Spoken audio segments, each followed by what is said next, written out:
Hi, I am ready to share chapter two with you. And chapter two isn't honestly very long, but it basically covers the history of Babylonian law and like its development. And then chapter three will be common law. We can finally focus on common law and get to where I really wanted to be. So I'm just gonna go through the notes and basically get through this and maybe listen to it once or twice so that you kind of get the gist of the history of civil law, and then we can move on. So chapter two is civil law, origin and growth.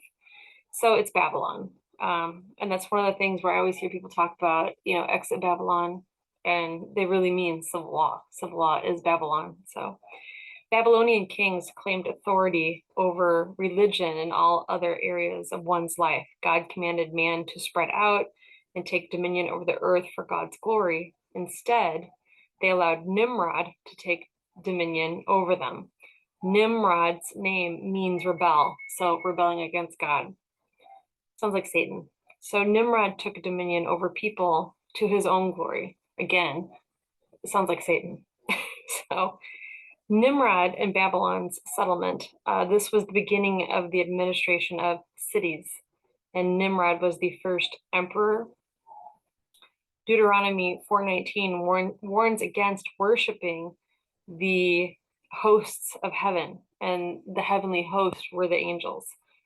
So Jeremiah 7:18, Jeremiah 44:18 through 25 warns against worshiping the Queen of Heaven. The Tower of Babel was a political tool for economic exploitation, for religious exploitation. And Romulus murdered his brother Remus and was the first king of Rome. Roman religious associations developed three levels of priests. Priests were in individual families, priests were in groups of families. Three supreme priests basically worked for three supreme gods, and they worshipped planet Jupiter, planet Mars, the king of Rome being the greatest because he was considered a heavenly body that had come down to earth. And again, sounds like Satan. Can't get over it. The city of Rome became the center of worship, marketplace, headquarters for business, and place of assembly for discussion of military affairs and the command of military forces. Only the king and a few priests and certain city officials lived in city proper. Roman power in Nimrodian fashion tended toward total control of economics, politics, religion, business, and military. Kind of like what we're dealing with right now. Rome was founded about 753 BC. The city of Saturnia, sounds a lot like Saturn, Saturnia, existed where the city of Rome is today. So then you hear in Anna's articles where she talks about the Saturnine Brotherhood. I mean, this is a group that had been in that area for a very long time.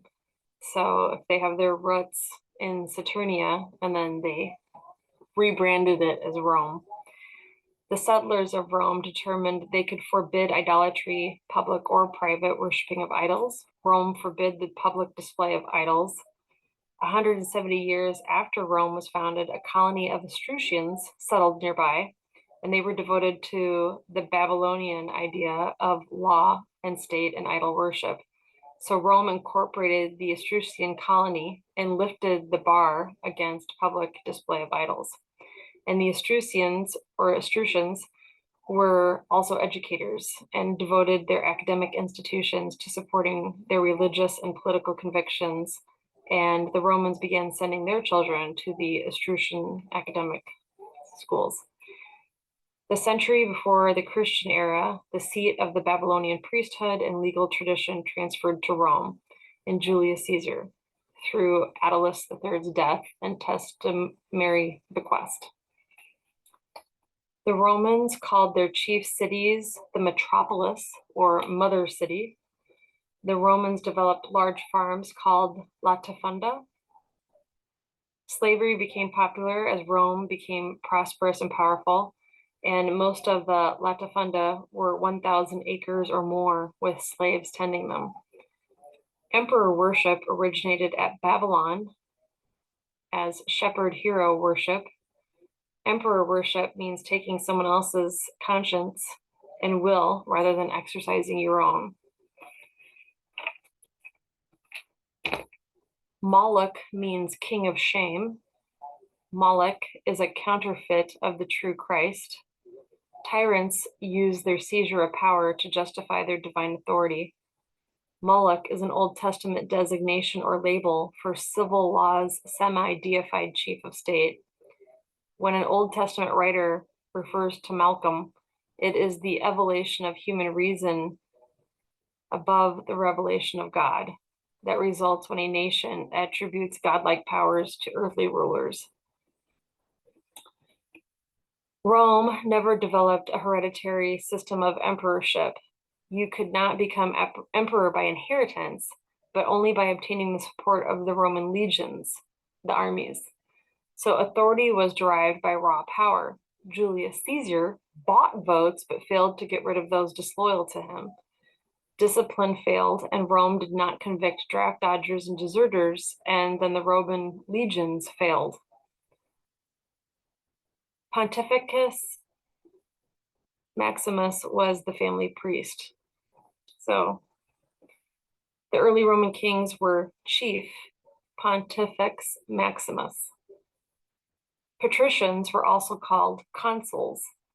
Two consuls functioned, as did the former Roman kings, but reigned together. They were busy with administration and oversaw the military. The consuls referred legal questions to Rome's chief priest or Rome's chief Pontifex Maximus. Praetor Urbanus was the judicial gatekeeper, deciding which cases went to court for the citizens of the city of Rome, a sort of magistrate. Judex was a judge over civil cases between citizens of the city of Rome, and he was often a senator, but seldom a lawyer. Jurisconsult was a class of skilled lawyers that emerged after the law ceased to be the priest's secret, and this would be a scholar. The writings of Gaius. In theory, Gaius believed that people were sovereign, but still saw the source of power in the emperor. In old Rome, citizens chose their magistrates who exercised unlimited power. Gaius taught it was impossible for deity, God, to dispense power directly to the individual. The state remained total. Civil law began on a false understanding of authority's source and led to a further false conclusion. Since the law did not bind the emperor in theory, he was unable to transgress the law. So he was above it. So you have a man ruling over everyone,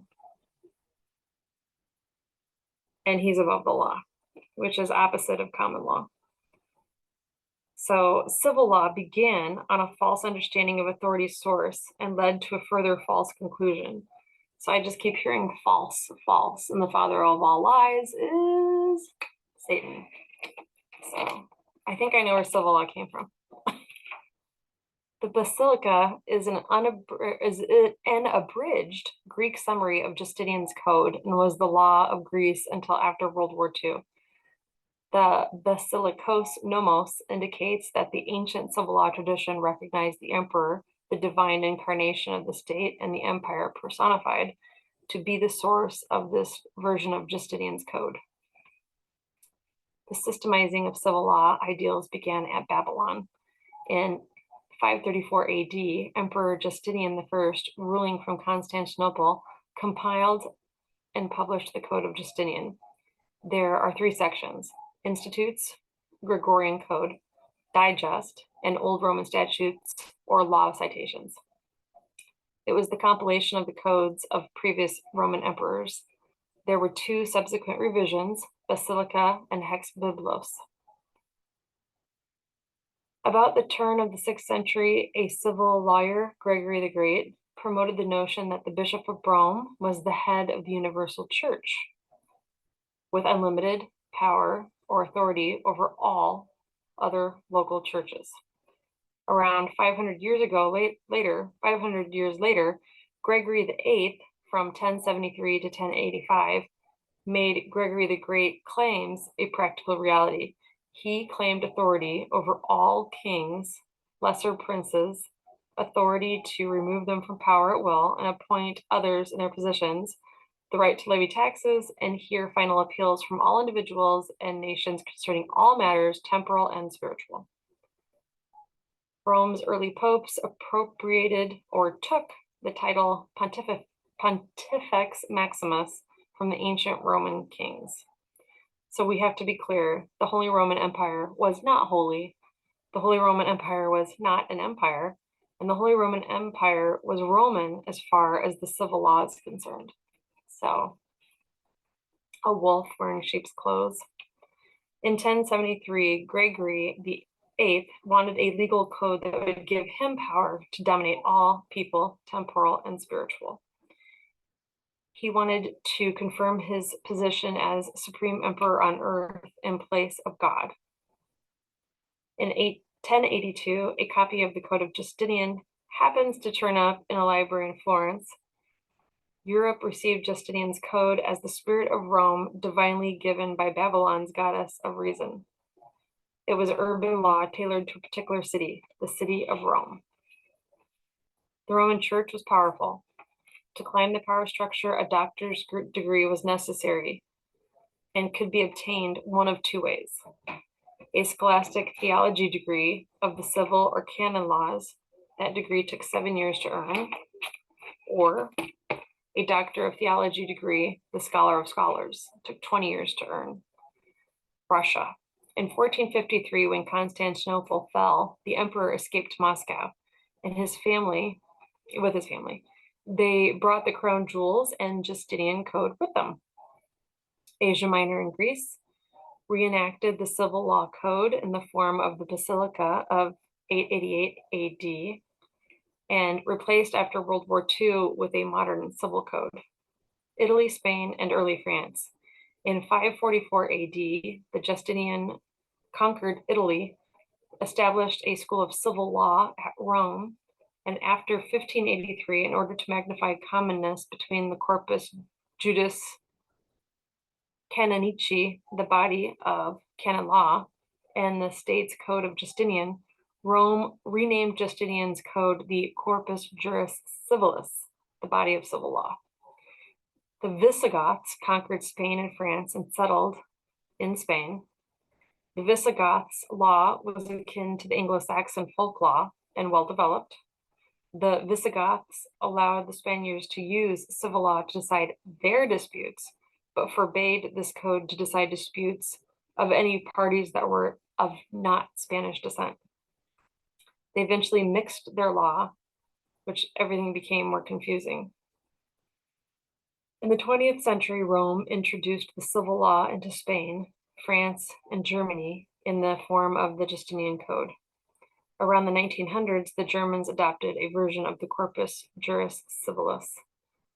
In 1804 AD, Napoleon Bonaparte enacted Justinian's Code under the title Code Napoleon for France and conquered territories. Scotland is uncodified, but based in Roman civil law. Sometimes the Parliament of Great Britain passes different laws for the common law countries of England and Wales from those of Scotland. So let's just hear that again. Scotland is uncodified, but based in Roman civil law. And sometimes the Parliament of Great Britain passes different laws for the common law countries of England and Wales from those of Scotland. So they're just using Roman civil law. Louisiana in the United States is a civil law state, but over time, common law precepts and appellate authority through cases conforms the law and government to the common law. All other states in the United States are common law. South Africa is only part codified using the civil law. Japan uses a French and part German Corpus Juris Civilis. China is a civil law country. Almost done. Traditional Roman civil law takes three similar shapes, all pursuing the same ideals. Roman civil law Justinian's Code or Corpus Juris Civilis, Roman canon law, Codex Juris Canonici, and commercial law. Of these three, Justinian's Code is the archetype.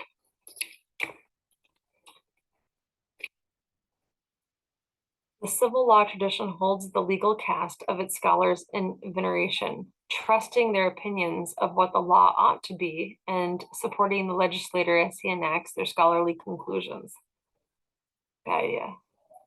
In civil law tribunals, this is one question I was having problems with, but it's just trial. In civil law tribunals, there is a trial, as common law understands the term. They just say the same word twice. I was getting confused. Okay.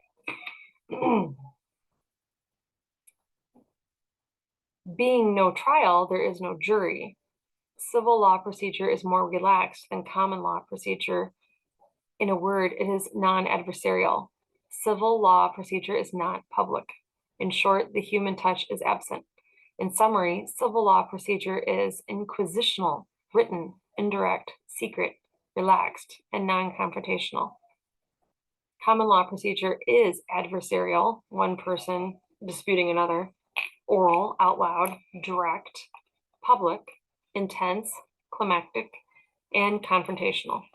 Because two people are having it out and reaching a conclusion.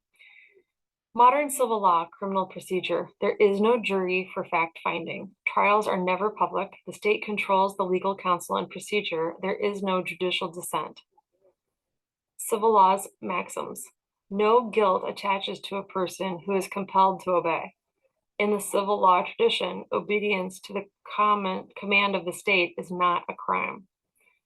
No man shall be condemned unheard. This is not due process as understood in common law. No man shall be judged in his own cause. In the civil law tradition, however, the state judges its own causes using its civil servants according to its will. The public welfare is the highest law. That's in civil law. In common law, this is limited because of the danger of the majority's will against the minority. In civil law, the majority's will is not unlimited. In civil law, the majority's will is not limited. All right. Gracious. Okay, so that is a summary of chapter 2. And I will start working on chapter 3 and get that out to you soon, which is common law, origin, and growth, which is going to be a lot more exciting and enjoyable to learn about. I'm much more excited about that. So, till then.